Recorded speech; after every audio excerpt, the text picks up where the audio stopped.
The proper way to clean your trike will be to have a cloth and some cleaner. It's important to wipe these areas where people touch their hands, and it's a quick job. So if you do this once a month, it will look like new.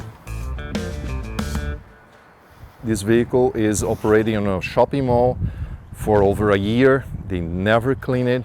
So what we're gonna do is we remove the battery and we will power wash from this box down. The motors are waterproof, the brakes are waterproof, suspension, everything is waterproof.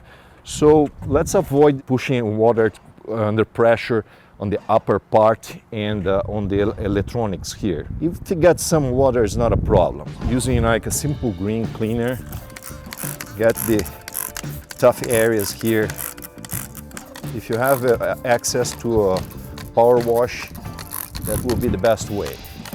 It makes a huge difference if you keep it clean. Well, we'll start on the top here.